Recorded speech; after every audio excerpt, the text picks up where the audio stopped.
إني معكم لئن أقمتم الصلاة وآتيتم الزكاة وآمنتم برسلي وعزرتموه وأقرضتم الله قرضا حسنا ليكفرن عنكم سيئاتكم صدق الله مولانا العظيم اللهم صل على سيدنا محمد وعلى آل محمد كما صليت على إبراهيم وعلى آل إبراهيم إنك حميد مجيد اللهم بارك على محمد وعلى آل محمد كما باركت على إبراهيم وعلى آل إبراهيم إنك حميد مجيد সমস্ত প্রশংসা আল্লাহ রাব্বুল আলামিনের পবিত্র দরবারে, লক্ষ কোটি দরুদ এবং সালাম প্রিয় নবী সাল্লাল্লাহু আলাইহি ওয়াসাল্লামের পবিত্র রওজা উপলক্ষে আমরা রব্বুল আলামিনকে কৃতজ্ঞতা এবং শুকরিয়া স্বরূপ আলহামদুলিল্লাহ জানাই, যিনি আমাদেরকে এখনো পর্যন্ত সুস্থ সবল রেখে পবিত্র জুম্মায় একত্রিত হয়ে নামাজ আদায়ের তৌফিক দান করেছেন। মাদ্রাসার ছেলেরা, এদিকে কেউ থাকলে একটা এই গেটে একটা ওই গেটে বসে যাও তো। বাইরে থেকে যে ভাইরা আসছেন তাদেরকে উপরে পাঠিয়ে দেবে। কোনো ছেলে থাকলে ছাত্ররা দুটো দরজায় দুজনে বসে যাও, উপরে পাঠিয়ে দাও। যেহেতু নতুন মুসল্লি ভাইরা আসছেন তাদেরকে উপরে পাঠিয়ে দেন।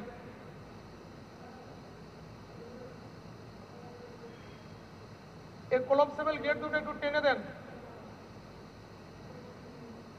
ফয়েজ আহমদ, এই গেট দুটো একটু টেনে দাও, আর এখানে একজন বসে একটু উপরে যেতে বলে, ইনশাল্লাহ সবাই চলে যাবে।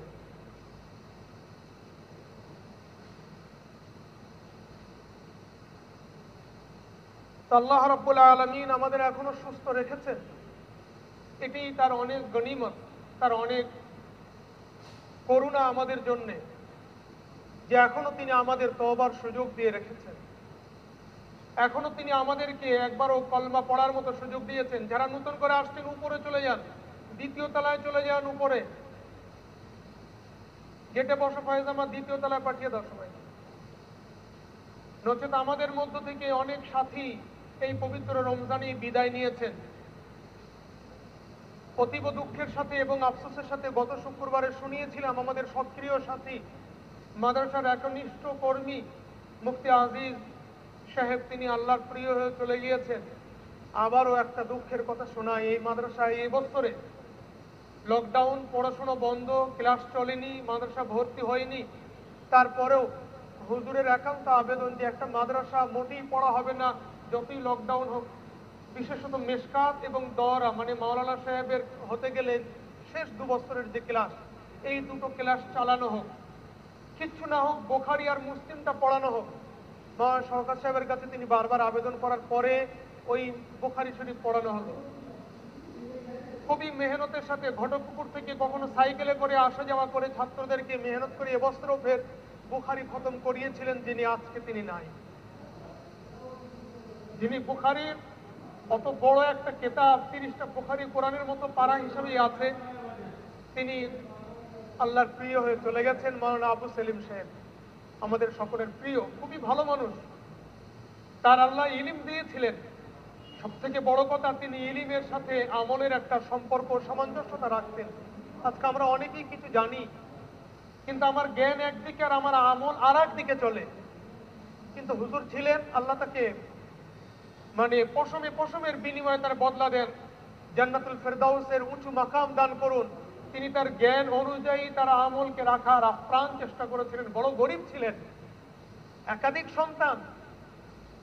কোনদিনের জন্য আমাদের মতো আমরা মানুষের কাছে অনেক অভিযোগ করি, চলে না।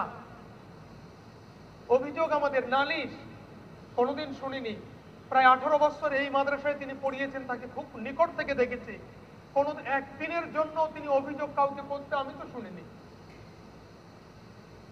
আল্লাহ তাকে বদলা দান করুন। তার রেখে যাওয়া সন্তানদের নিয়ামুল বদল, তার তিনি যে নিয়ামত ছিলেন তার পরিবর্তে আল্লাহ চাইলে সবই পারেন, তিনি তাদের জন্য কোনো নিয়ামতের ব্যবস্থা করে দেন, তাদের সবরে জামিল দান করুন। সেই জন্যই বলছিলাম যে আমরা এখনো তওবার সুযোগ আমাদের আছে। আজকে আমি বেঁচে আছি, হয়তো আমার বাড়িতে খাবার নেই, অনেকে আমরা অভিযোগ করব, মনে মনে ভাবছি আজকে আমি এখানে বেঁচে আছি, নামাজে হাজির হয়েছি, আগামী ঈদে আমার বাচ্চাকে একটা সুন্দর জামা দেওয়ার মতো নগদ পয়সা আমার কাছে এক্ষুনি নেই। মাওলানা সাহেব আপনি আলহামদুলিল্লাহ বলতে বলছেন, অবশ্যই কিচ্ছু না থাক, আপনার কাছে জিবাহ রয়েছে, জিভটুকুনি একবার তো আস্তাগফিরুল্লাহ পড়তে পারবেন অতীতের পাপগুলো আল্লাহর কাছে ক্ষমা চাওয়ার জন্য। ওগো আল্লাহ, আমি পাপ করেছিলাম, আমাকে মাফ করে দেন। এতটুকুনি তো সুস্থ আমরা রয়েছি। হযরত আইয়ুব নবীর সেই ঘটনা আপনাদের মনে হয় কয়েকবার শুনিয়েছি। পা থেকে মাথা পর্যন্ত কুড়ে কুড়ে খেয়েছে পোকায়, কাঁদেননি কোনোদিন, কষ্ট হয়েছে, উয়াহা করেছেন। যেদিন তিনি অনুভব করছেন ভাগাড়ে পড়ে রয়েছেন, আজকের অনেক যারা আমরা আমাদের বয়সী, আমরা হয়তো ভাগাড় চিনি না, যেখানে গরু ছাগল ফেলা হয়, সেই ভাগাড়ে আইয়ুব নবী তিনি পড়ে আছেন। গ্রামের লোকেরা তার পচা দুর্গন্ধ অসহ্য হয়ে তাকে চটে করে তুলে ভাগাড়ে ফেলে দিয়ে এসেছেন। তিনি অনুভব করছেন তার জিভে পোকা কিলবিল করছে, বেড়াচ্ছে। তখন তিনি ডুকরে কেঁদে উঠলেন আর আল্লাহর কাছে এই ফরিয়াদ করলেন, ওগো আল্লাহ, জিভ ভালো থাকলে আপনাকে আল্লাহ বলে আমি ডাকতে পারবো, জিভ ভালো থাকলে আমি আল্লাহ বলে এই জিকির করতে পারবো। পোকা যদি আমার জিভ খেয়ে নেয়, আমি আল্লাহ ডাক শব্দটা মুখে উচ্চারণ করবো কি করে? আপনি আমার প্রতি এতই নিষ্ঠুর, এতই নারাজ যে আমার সেই আল্লাহ ডাক আপনি কেড়ে নিচ্ছেন। আল্লাহ আমাদেরকে সুস্থ রাখুন। আমরা তো পা থেকে মাথা পর্যন্ত সুস্থ, বাড়িতে খাবার অভাব নেই। আল্লাহ আমাদের আরো একবার হৃদয় থেকে বলার তৌফিক দিন আলহামদুলিল্লাহ। তো আল্লাহ রাব্বুল আলামিনের কোটি কোটি শুকরিয়া যে আমরা এখনো সুস্থ রয়েছি। মহামারী চলছে দেশে, মহামারী, ঘরে ঘরে বিমারি চলে এসেছে, ঘরে ঘরে। আমাদের এখানে পরীক্ষা হয় না বলে আমরা ধরা পড়ছি না, যেখান থেকে পরীক্ষা হচ্ছে অধিকাংশ ক্ষেত্রে সময়। আজকে একটু আগেই শুনছিলাম আমাদের নিমপুরে একজন পরীক্ষা করলেন, তার সব ফ্যামিলি পজিটিভ এসে গেছে। আল্লাহ তাদেরকে হেফাজত করুন, সুস্থ করে দেন, আল্লাহ সকলকে সুস্থ করুন। তো আমাদের ঘরে ঘরে বিমারি এসে গেছে, অলসতার অবকাশ আর মোটেই নেই। আল্লাহ আমাদের সকলকে হৃদয় থেকে তওবা করার তৌফিক দিক। তো আজকের পবিত্র রমজানের তৃতীয় নম্বর শুক্রবার আপনাদের সামনে আমরা এসেছি, সবাই আমরা একত্রিত। আগামী শুক্রবার আমরা আসতে পারবো কিনা, পরিস্থিতি কতটা যে আমাদের সাথ দেবে, আমরা কেউই মন খুলে বলতে পারছি না। ইসলামের আমরা নামাজ কলমা তো সকলেই পড়ি, আলহামদুলিল্লাহ আল্লাহ আমাদের তৌফিক দিয়েছেন। কলমার যেন মরণ পর্যন্ত আল্লাহ এর উপরে থাকার তৌফিক দিন। নামাজ আমরা কম বেশি আদায় করছি। ইসলামের 5 ভিত্তির মধ্যে 2টো আমাদের রয়েছে, রমজানের রোজাও আমরা আদায় করছি আলহামদুলিল্লাহ। তৃতীয়, চতুর্থ এবং পঞ্চম নম্বর ইসলামের স্তম্ভ হলো যাকাত এবং হজ। হজও খুব মানে একেবারেই প্রশ্নের চিহ্ন, মানে সামনে দাঁড়িয়ে রয়েছে যে বছরে হাজী সাহেবরা হজে যেতে পারবেন কিনা। গত বছরে তো আমাদের এলাকার হাজী সাহেবরা যেতে পারেননি, গত বছরে নাম লিখিয়েছিলেন, যেতে পারেননি। এবছরে পয়সার পরিমাণ সরকারিভাবে অনেক বাড়ানো হলো, হজের সময় কমিয়ে দেওয়া হলো। তারপরও যারা শহীদ হয়, যারা আল্লাহকে ভালোবাসেন, খোদার ভয় যাদের হৃদয়ে, তারা নাম লিখিয়েছিলেন। তাদের মধ্যে একজন আমাদের এখানেও নাম লিখিয়েছিলেন, এই গত কদিন আগে তিনিও মারা গেছেন। মাস্টার নজরুল সাহেব বলে একজন ছিলেন, বড় হৃষ্টপুষ্ট লম্বা চওড়া মানুষ, মনে হয় এই চালতাবাড়িয়া থেকে কোথায় সার্ভিস করতেন, মারা গিয়েছেন। তো আগামী দিনে হজ হবে কিনা এটাও আমরা এক্ষুনি এই বছরের জন্য বলতে পারছি না। আমাদের হাতে সুবর্ণ সুযোগ রয়েছে, যাদেরকে আল্লাহ তৌফিক দিয়েছেন, আমরা যাকাত আদায় করতে পারি, যাকাত আমরা আদায় করতে পারি, এটা আমাদের দায়িত্ব। আল্লাহ রাব্বুল আলামিনের পবিত্র কালাম শরীফ থেকে একটা ছোট্ট আয়াত পড়েছি। আজকে আমরা সবাই এই মহামারীতে আল্লাহর করুণা, আল্লাহর রহমের আশা করছি, আমরা প্রত্যাশী যে আল্লাহর রহমত যদি থাকে তাহলে হয়তো বাঁচতে পারি। আল্লাহ যদি দয়া করেন তাহলে আমি বাঁচবো, আমার ফ্যামিলি, আমার বাল বাচ্চা বেঁচে যাবে। আল্লাহ রাব্বুল আলামিন বলছেন, ইন্নী মাআকুম, আমি তোমাদের সাথে আছি, আমার অনুগ্রহ, আমার দয়া, দাক্ষিণ্যতা, আমার করুণা তোমাদের সাথে। ইন্নী মাআকুম, কয়েকটি শর্ত দিয়েছেন আল্লাহ। লাইন আকামতুমুস সালাহ, যদি তোমরা নামাজ কায়েম করো আমার দয়া পাবে। লাইন আকামতুমুস সালাহ ওয়া আতাইতুমুজ যাকাত ওয়া আমানতুম বিরুসুলি ওয়া আযযারতুমুহ, যদি নামাজ কায়েম করো, যদি যাকাত আদায় করো, যদি ঈমান নিয়ে আসো, রাসূলদের সম্মান জানো, আমার রাসূলদের। 4টি শর্ত আল্লাহ দিয়েছেন, হওয়া দরকার ছিল। যদি ঈমান নিয়ে আসো, রাসূলকে সম্মান দাও, তারপরে নামাজ, তারপরে যাকাত। কিন্তু আল্লাহ নামাজ এবং যাকাতকে আগে দিয়েছেন। ঈমান যেটা স্বাভাবিকভাবে আমরা বুঝি, আগে ঈমান তারপরে আমল, কিন্তু আল্লাহ আগে আমলের কথা বলে পরে ঈমানের কথা বলছেন। কেন? সাধারণত আমরা এখানে যারা আছি বা পৃথিবীতে যারা আমরা আছি, আমরা সকলে ঈমান সম্পর্কে সচেতন। আমরা কলেমা সবাই পড়ি, কিন্তু আমলে দুর্বল। আমরা আমল করতে চাই না। আমরা কলেমা পড়ি, লা ইলাহা আমরা সকলেই মুখস্থ, আমরা মাঝে মাঝে পড়ি, কিন্তু আমরা নামাজ ফাঁকি দেই। আমরা যাকাত আরো বেশি ফাঁকি দেই। আল্লাহ রাব্বুল আলামিন যেগুলো আমাদের অলসতা, যেখানে আমাদের দুর্বলতা, সেটাকে আল্লাহ বেশি করে আমাদের দেখিয়ে দেওয়ার জন্য একটু তার ওই নিয়মের ব্যতিক্রমী ভাবে তিনি ঈমানকে পিছনে দিয়ে আমলকে আগিয়ে নিয়ে আসে। বলতেন ইন্নী মাআকুম, আমি আল্লাহ, আমি বিশ্ব নিয়ন্তা, আমার অনুগ্রহ অনুকম্পা তোমাদের সাথে থাকবে চিরদিন চিরস্থায়ী ভাবে। লাইন আকামতুমুস সালাহ ওয়া আতাইতুমুজ যাকাত, যদি তোমরা জানি মালি ইবাদত করো। এখানে নামাজ মানে আমরা নামাজ করব না, পরে আগে আমরা এই তরজমা করে নেই।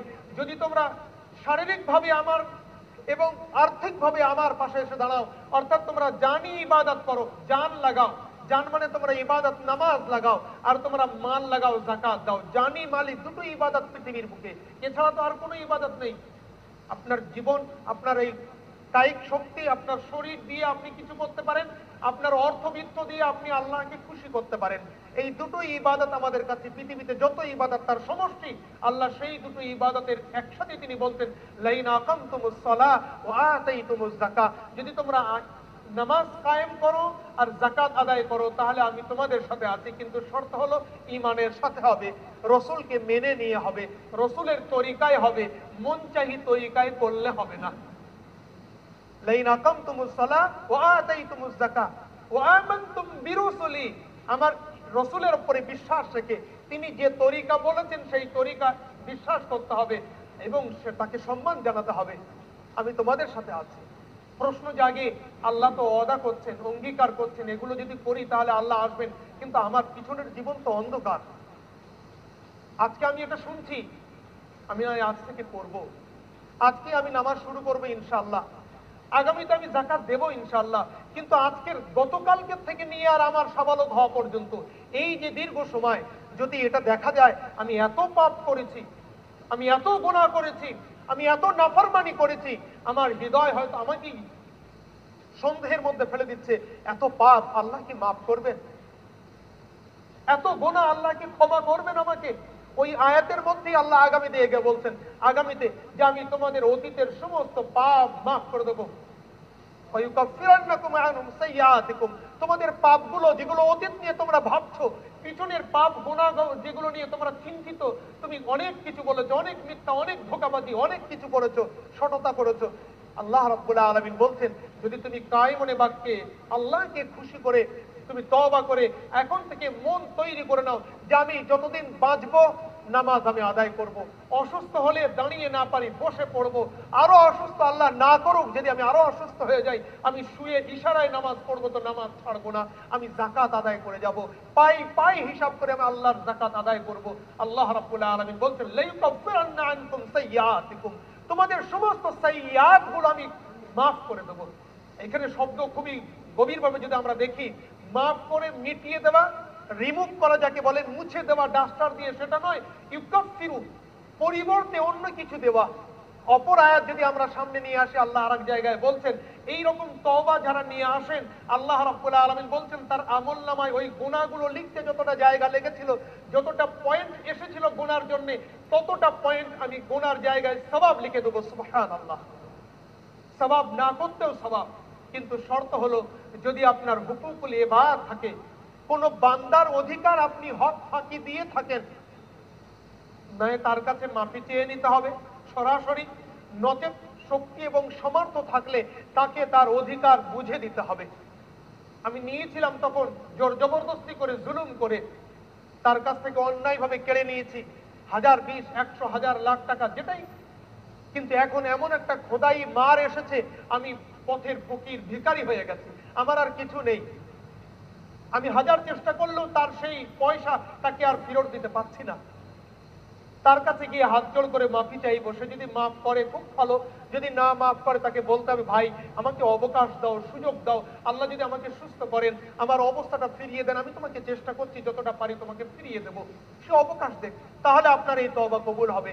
নচেত আপনি তওবা করলেও এই তওবাটা কবুল হবে না। তো আল্লাহ রাব্বুল আলামিন আমাদের আজকে যখন আমরা আল্লাহর রহমতের প্রত্যাশী, আল্লাহর রহমতের আশা রাখছি, আল্লাহ আমাদের যে তরিকা বললেন, নবীর প্রতি বিশ্বাস, নবীকে সম্মান, নামাজ এবং যাকাত আদায় আমাদের করতে হবে। আল্লাহ আমাদের সকলকে নামাজ আমরা যেমন ভাবে রমজানে পড়ছি, আল্লাহর কাছে আমরা সকলেই দোয়া চাই, তিনি আমাদের হৃদয়ের মালিক, হাদিস শরীফের মধ্যে আসছে মানুষের হৃদয়টা আল্লাহ নবী বোঝাচ্ছেন যেমন মনে করে একটা একেবারে সমতল, এই আমাদের মেঝে যেমন এরকম সমান একটা জায়গা মাঠ, সেই মাঠে একটা পাখির পালক রাখা আছে আর একটা হাওয়া বয়ে যাচ্ছে, দমকা হাওয়া বাতাস বইছে। তা দমকা বাতাস আসলে সেই পাখির পালক যেটা সমান জায়গায় রাখা আছে সে যেমন 1-2 সেকেন্ড পর পর একটা পাল্টি খাবে, পরিবর্তন আসবে, এরকম উল্টো পাল্টা হয়। হাওয়া আসলে আল্লাহ রাব্বুল আলামিনের হাবিব বোঝাচ্ছেন দেখো মানুষ তোমার হৃদয়ও ঠিক ওই রকম কলব এ পরিবর্তন হয়। এখন একরকম আল্লাহ আল্লাহর রসুলের কথা শুনছি, মনের মধ্যে একটা পরিবর্তন আসছে, অনুশোচনা আসছে, মসজিদের বাইরে চলে গেলাম, কিছু আরো সঙ্গী সাথী এমন এসে গেল, আবার মনটা হৃদয় ঘুরে অন্যদিকে চলে গেল, মন পরিবর্তন হয়। এটা কি আল্লাহ নবী এক হাদিসের মধ্যে বলছেন কিছু মানুষ শেষ জমানায় আসবে, তারা সকালে মুমিন এবং মুসলমান হবে, পাক্কা সাচ্চা মুসলমান, তাদের হৃদয়ের মধ্যে খোদার ভয় ভরে যাবে। আবার সন্ধ্যার আগে আগে যখন তারা বাজার ঘাট বাইরে থেকে বাড়িতে ফিরবে সন্ধ্যায়, তারা বেঈমান কাফের হয়ে যাবে। মানে এমন কিছু সঙ্গী সাথী বা এমন কিছু পরিবেশের মধ্যে তারা এসে যাবে, সিচুয়েশন, যে তাদের আল্লাহমুখী থেকে দূরে সরে আড়াও তারা দুনিয়ামুখী হয়ে তারা বেঈমান হয়ে যাবে, কিছু কথাবার্তা হয়তো এমন বলবে। তাই আল্লাহ রাব্বুল আলামিন পবিত্র কোরআন শরীফের মধ্যে নবী পাক সাল্লাল্লাহু আলাইহি সাল্লাম হাদিস শরীফের মধ্যে তা বারবার এই দোয়া শেখাচ্ছেন, আল্লাহুম্মা সাব্বিত কলবি, ওগো আল্লাহ আমার কলবকে মজবুত করে রাখো। মনে পড়ছে রব্বানা লা তুযিগ কুলুবানা বা'দা ইয হাদাইতানা ওয়া হাব লানা মিন লাদুনকা রাহমা। কোরআনের আয়াতের মধ্যে আল্লাহ রাব্বুল আলামিন বলছেন রব্বানা লা তুযিগ কুলুবানা বা'দা ইয হাদাইতানা, ওগো আল্লাহ আমার হৃদয়কে তুমি বাঁকিয়ে দেবেন না, ঘুরিয়ে দেবেন না, আপনি আমার হৃদয়কে মুড়ে দেবেন না, বা'দা ইয হাদাইতানা, একবার আমাকে হিদায়াত দেওয়ার পরে। আপনার দিকে আমার হৃদয়, আমার গন্তব্য, আমার লক্ষ্য একবার চলে গিয়েছিল, এটাই হওয়ার পরে যেন আর কোনো সাথী সঙ্গী, কোনো পরিবেশ, কোনো কিছু পরিস্থিতি আমাকে আপনার মুখী থেকে অন্য মুখী যেন আমার না হয়। লা তুযিগ কুলুবানা বা'দা ইয হাদাইতানা ওয়া হাব লানা মিন লাদুনকা রাহমা ইন্নাকা আনতাল ওয়াহ্হাব। আল্লাহর কাছে এই দোয়া আমাদের পড়তে হয়। তো রব্বুল আলামিন আমাদের প্রত্যেককে তৌফিক দান করুন যে আমাদের মনের মধ্যে যে পরিবর্তন আসছে রমজানের পরেও যেন আমরা এই পরিবর্তনটা ধরে রাখতে পারি, পরিবর্তনও যেন ফের পরিবর্তন না হয়। আমাদের এই যে নামাজি আমরা হতে পেরেছি, রমজানের পরেও যেন আমরা নামাজি হই। অনেকেই ভাবছি কাজে কর্মে থাকি, মাঠে ঘাটে থাকি, গাড়ি ড্রাইভিং করি, রাস্তায় চলি, টাইমের সাথে তো সময় মিল রাখতে পারি না, মসজিদে আসবো কি করে? আমরা চেষ্টা করব মসজিদের জামাতে নামাজ পড়ার। যদি একান্ত না হয়ে ওঠে এটা তো অতি উত্তম, একান্ত যদি না হয়ে ওঠে, কোন নামাজ তো 1-2 মিনিটের জন্য আল্লাহ দেননি। কোন নামাজ, 5 ওয়াক্তের যে নামাজ, এমন নয় যে 5 মিনিটে শেষ হয়ে যায়। এই আজান হলো 12:05 জামাত শেষ, তারপরেই কাজা, এমন তো নেই। সব থেকে ছোট্ট সময় যেটা, সেটা হলো মাগরিবের, সেটা তো প্রায় 1 ঘন্টা টাইম। নিশ্চয়ই আমরা যদি চেষ্টা করব যে আমরা ওই 1 ঘন্টার মধ্যে মাগরিবের 3টে রাকাত আদায় করার জন্য 5টা মিনিট, অবশ্যই আমি চেষ্টা করলে খুঁজে বার করতে পারবো, আমি পেয়ে যাব। সেই পরিবেশ, সেই পরিস্থিতি অবশ্যই পাবো। নামাজের জন্য মসজিদ হওয়া জরুরি নয়, নামাজের জন্য কাপড়ের মোটা গালিজার মুসাল্লা হওয়া জরুরি নয়। দোজাহানের বাদশাহ, যিনি সকল মানুষের সর্দার, যিনি আম্বিয়াদের সর্দার, বলছেন হাদিসে নিজেই, আনা সাইয়্যিদুল আম্বিয়া, আমি আম্বিয়াদের সর্দার আমি। তাকেই আমরা দেখি বদর প্রান্তে খালি মাটিতে তিনি সেজদা দিচ্ছেন। বদরের যুদ্ধের দিনে ফজরের নামাজের পরে হযরত আবু বকর দেখছেন নবী পাক সাল্লাল্লাহু আলাইহি সাল্লাম হুজরা থেকে বাইরে আসেননি।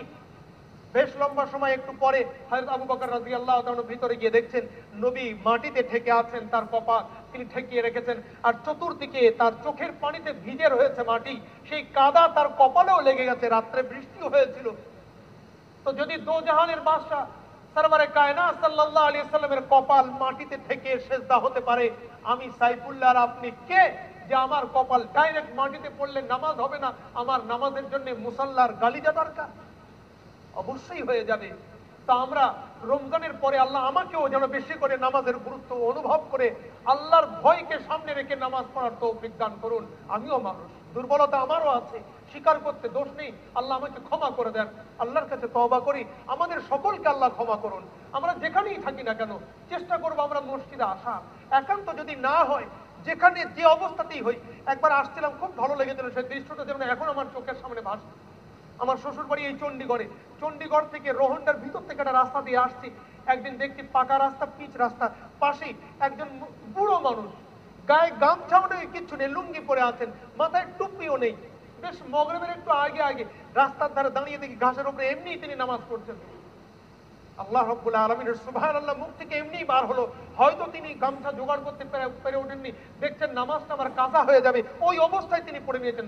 ফরজ তো ঢাকা আছে, নাভি থেকে হাঁটু তো ঢাকাই রয়েছে, আরো বেশি সুন্দর করে ঢেকে পড়লে এটা অতি উত্তম। কেন আপনি কার সামনে দাঁড়াচ্ছেন? আল্লাহর সামনে দাঁড়াচ্ছেন। কিন্তু যখন দেখছেন ওটা করতে গিয়ে আমার নামাজ শেষ হয়ে যাচ্ছে, নামাজ, তখন আপনি যে অবস্থায় আছেন ফরজকে ঢেকে নিয়ে তাড়াতাড়ি নামাজে দাঁড়িয়ে যান।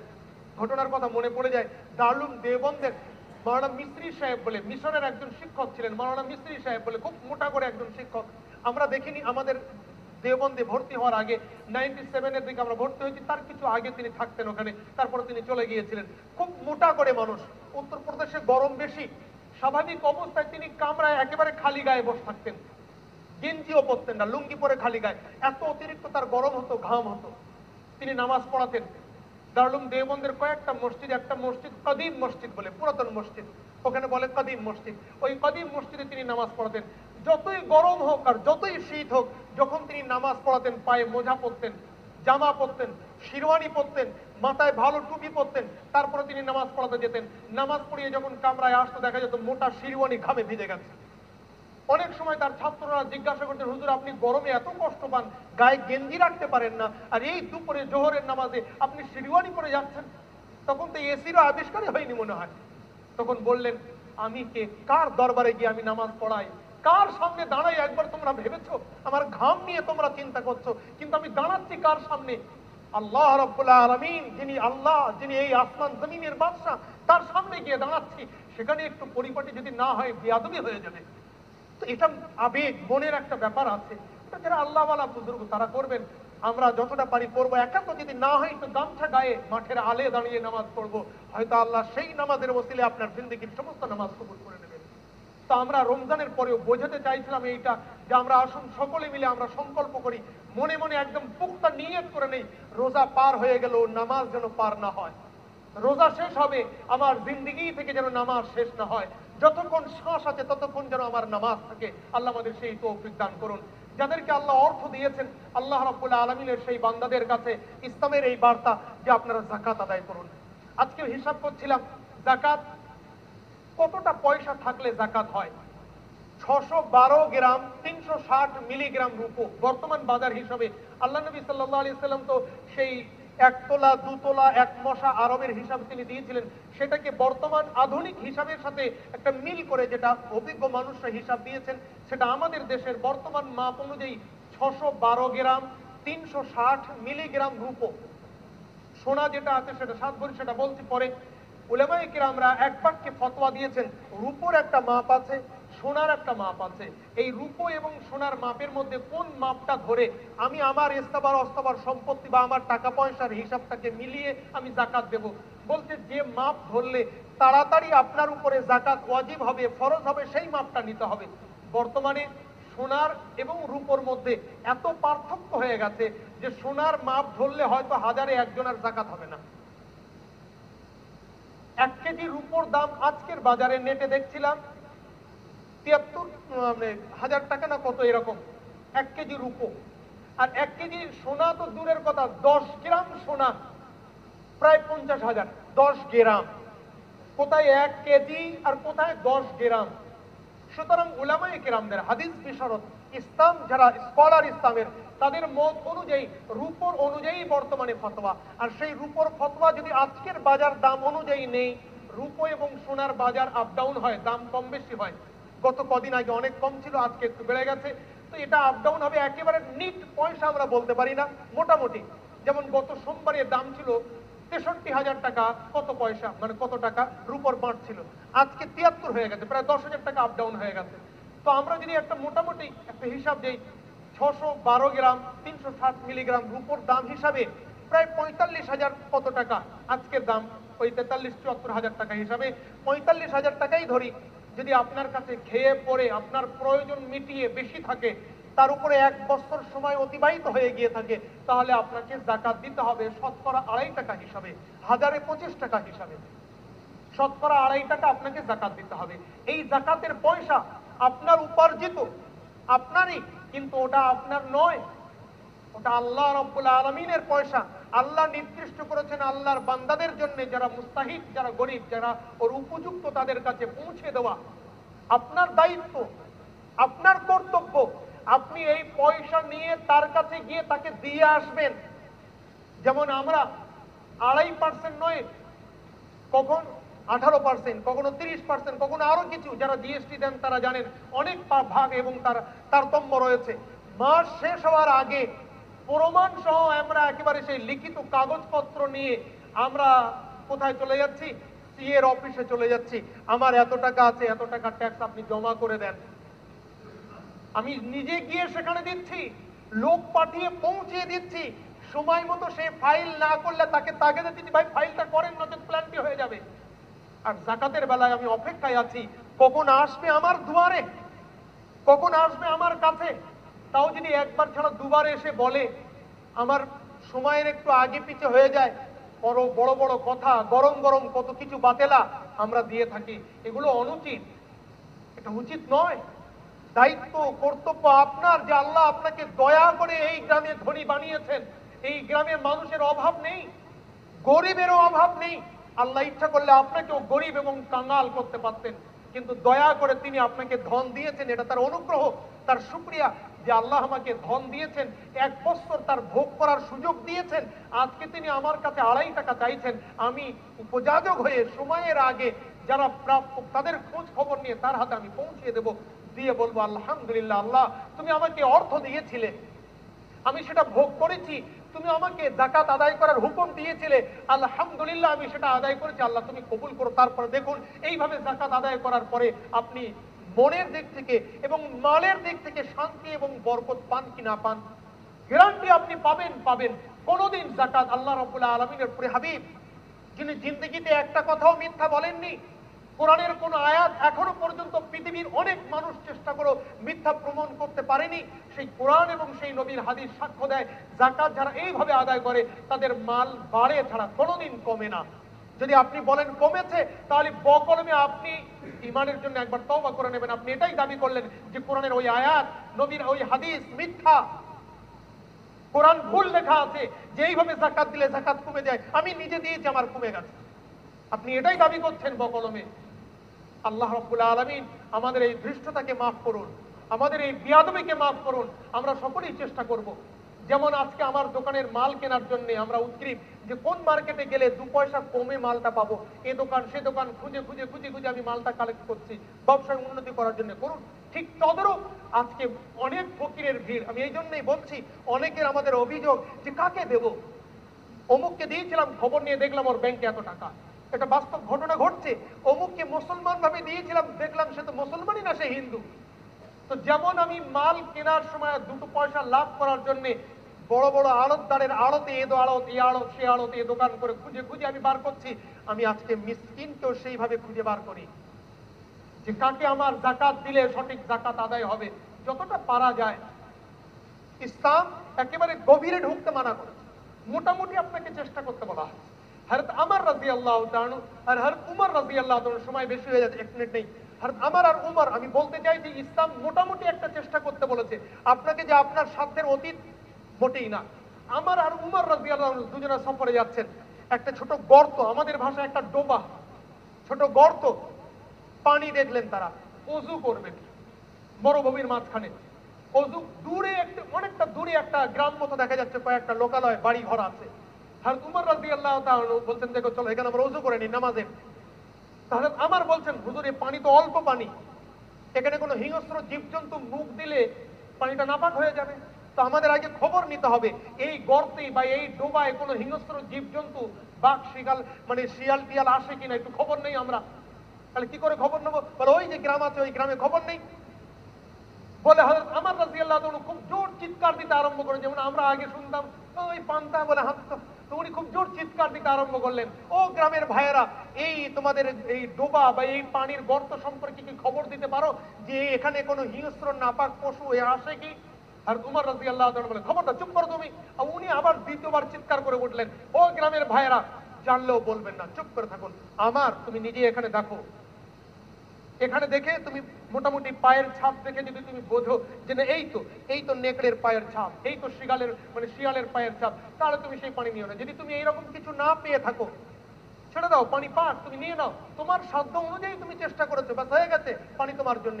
তো আপনার সাধ্য অনুযায়ী আপনি খুঁজবেন কে মিসকিন, দিয়ে আপনি তার হাতে দিয়ে দেবেন, নিশ্চিন্ত থাকুন আপনার যাকাত আদায় হয়ে গেছে। আপনি মোটেই খুঁজবেন না, এমনি দিয়ে দেবেন, ঠিক নয়। ভুল জায়গায় গেলে যাকাত আদায় হবে না। আমার আপনার মতো মোটামুটি একটা চেষ্টা আমাদের করতে হবে। তো আল্লাহ রাব্বুল আলামিন আমাদের প্রত্যেককে যাকাত সম্পর্কে সতর্ক হওয়ার তৌফিক দান করুন। ঠিক তদরূপ ঈদের আগে সাদকা ফিতর দেই, এই জন্যই বলে নিচ্ছি যে আগামী শুক্রবার আমরা আসতে পারবো কি পারবো না। সাদকাতুল ফিতর আমাদের উপরে ওয়াজিব, যাকাত যাদের উপরে ওয়াজিব তাদের তো ওয়াজিব আছেই। সাদকাতুল ফিতর আমাদের অনেকেই আমরা এখানে আছি যারা আমরা ক্ষণিকের সময়ের অল্প সময়ের জন্য আমরা কিছু ওই পরিমাণ পয়সার মালিক হয়ে গেছি। সদকা ফিতরে মনে রাখবেন, বাড়ির অপ্রয়োজনীয় আসবাব যেটা আমার বাড়িতে রাখা আছে জিনিসপত্র, কিন্তু আমার প্রয়োজনে আসে না, এমনি রেখে দিয়েছে আমি কিনে, মনের শখ, মনের ইচ্ছা। অনেকের বাড়িতে আমরা ডিনার সেট 3টে রেখেছি। আমার আত্মীয় স্বজন যা আসে সারা বছর আমি 2-3 বছর হিসাব করে দেখছি যে আমার একটা সেট অথবা 2টো সেট আমার কাজে লাগে, কোনো কোনো সময় 3 নম্বর সেটে তো হাতেই পড়ে না। আপনি যখন সাদকা ফিতর দেবেন তখন আপনি মনে ভাবছেন যে আমার তো 45,000 টাকা নেই, আমি সাদকা ফিতর দেবো না। আপনাকে দিতে হবে। আপনাকে সাদকা ফিতর দেওয়ার সময় ওই আপনার বাড়ির অপ্রয়োজনীয় জিনিস যেটাকে আপনি শখ করে কিনে রেখে দিয়েছেন, অথচ তার একটা মূল্য আছে, একটা ভ্যালু আছে এবং তার দাম দিয়ে কিনেছেন, আপনার লাগছে না, ওটার দামটা ধরে নেবেন। এইরকম আপনার অপ্রয়োজনীয় কাপড় চোপড় আপনার বা আপনার স্ত্রীর, এগুলো ধরে নিতে হবে। যেগুলো বাড়তি জিনিস সেসব ধরে নিয়ে তার একটা দাম, ওই বর্তমান বাজার যেটা হবে সেই দাম হিসাবে, আজকের বাজার দর হিসাবে আমি বললাম 45,000 টাকা। এই 45,000 টাকা যদি আপনি একদিনের জন্য মালিক হয়ে যান, তাহলে আপনার উপরে সাদকা ফিতর ওয়াজিব, আপনাকে সাদকা ফিতর দিতে হবে। সাদকা ফিতর কতটা দেব? সাদকা ফিতরের 3-4টে ভাগ এসেছে। আপনি ইচ্ছা করলে খেজুরের মাধ্যমে, ইচ্ছা করলে আপনি কিশমিশের মাধ্যমে, ইচ্ছা করলে আপনি জবের মাধ্যমে, আর ইচ্ছা করলে গম বা গমের আটার মাধ্যমে আপনি আদায় করতে পারেন। আমাদের এখানে খুব সহজে যেটা হয় সেটা গম, এই জন্য সচরাচর আমরা গম দিয়ে বলে থাকি। সেই গমের পরিমাণটা কত? 1660 গ্রাম। বেশি বেশি করে একটু বলার জন্য আমরা বলে দেই একেবারে 1700 গ্রাম। 1 কেজি 700 গ্রামের খোলা মার্কেটে খুচরো দাম যেটা, সেই দাম অনুযায়ী আপনি আদায় করলে সাদকা ফিতর আদায় হয়ে যাবে। 1 কেজি 700 গ্রাম আটা খোলা মার্কেটে খুচরো বাজারে যেটা পাইকারি নয়, খুচরো যেটা দাম, সেই দাম বাজার দর এখনো মনে হয় 50 টাকা মতো হচ্ছে, একটু কম বেশি হতে পারে। মাথায় রাখবেন 1700 গ্রাম আটা খোলা মার্কেটে যেটা হবে, এর দাম কখনো বাড়তে পারে, কখনো কমতে পারে। কেউ একটু বেশি বলেছেন, কেউ একটু কম বলছেন। একেবারে কাঁটায় কাঁটায় হিসাব করলে 1 কেজি 1660 গ্রাম। যিনি কাঁটায় কাঁটায় হিসাব করেছেন, আমি 1700 গ্রাম বলে যদি 50 বলে হয়তো তিনি 48 বলবেন। খবরদার যেন মনে ধারাবেন না, মনে মনে এই ধারণা নেবেন না যে মৌলী সাহেবদের মতের ঠিক নেই, এত দুরকম বলছি, কোনটা দেই আমরা। ওই জন্য ক্লিয়ার, 1 কেজি 660 গ্রাম, এটা হলো কাঁটায় কাঁটায় হিসাব। ওই ভগ্নাংশটা ভেঙে দেওয়ার জন্য অনেকেই আমরা বলে থাকি 1700 গ্রাম। খোলা মার্কেটে খুচরো দাম আটার যেটা হবে সেইটা, যাদেরকে আল্লাহ অনেক ধন দিয়েছেন, আমরা তো আটা সব সময় দেই। একাধবার চেষ্টা করবেন কিশমিশের আদায় করার, একাধবার চেষ্টা করবেন জবের দাম হিসেবে আদায় করার, কোন সময় জিন্দগিতে একবার চেষ্টা করবেন যে আমি খেজুর দিয়ে আদায় করতে বলছি। আমাদের বাজারে তো সব সবজি পাওয়া যায়। কালকে বেগুন খেয়েছি বলে আজকে আমি ঝিঙ্গে কিনেছি বাড়ি, আর বেগুন নিয়ে যাচ্ছি না। কেন? 5 টাকা দাম বেশি, তারপরেও কিনেছি, যে কালকে বেগুন ফের আজকে বেগুন, দুদিন পর পর ভালো লাগে, এটা আমাদের রুচি। আবার আগামীকালকে আমি বাজারে গেলে সজনে ডাঁটা কিনি 100 টাকা কিলো, 40-এ আর হয় না, তারপরেও কিনি, রুচি বদলের জন্য। তো ইসলামেরও আমলেরও রুচি আছে। ওই খেজুর, কিশমিশ, জব, আটা, এই রুচিগুলো আল্লাহ যদি যাদের তৌফিক দিয়েছেন, যারা আমরা একেবারে ন্যূনতম অবস্থায় রয়েছি, নিম্ন শ্রেণী আমাদের আর্থিকভাবে, তাদের তো আটাটাই আমরা দেই, এটাই তাদের জন্য গনিমত, তারা দিয়ে থাকেন, আল্লাহ কবুল করুন। কিন্তু যাদেরকে আল্লাহ বেশি দিয়েছেন, তারা কখনো জিন্দেগিতে এক একবার হলেও রুচি পরিবর্তন করবেন, এটা ফরজ নয়। কিন্তু নবীর সুন্নতের একটা ভালোবাসা, যে আমার নবী 4 রকম দিয়েছেন, আমিও নবীর উম্মত, আমি জিন্দেগিতে সুযোগ পেলে 4 রকম দেব, একবার হলেও দেব। রুচি পরিবর্তন, নিশ্চয়ই আল্লাহ সওয়াব দান করবেন, তার পরিমাণটা অনেক বেড়ে যাবে অবশ্যই। আপনি 1660 গ্রাম যেটা জবের জন্য বা এই আটার জন্য দিচ্ছেন, এটা জব আর আটার, যখন আপনি খেজুর বা কিশমিশে যাবেন, এটা 1660 গ্রাম হবে না, পুরো 1 সা লাগবে, এর ডবল লাগবে। 1660-এর ডবল মানে 3 কেজি 240 গ্রাম।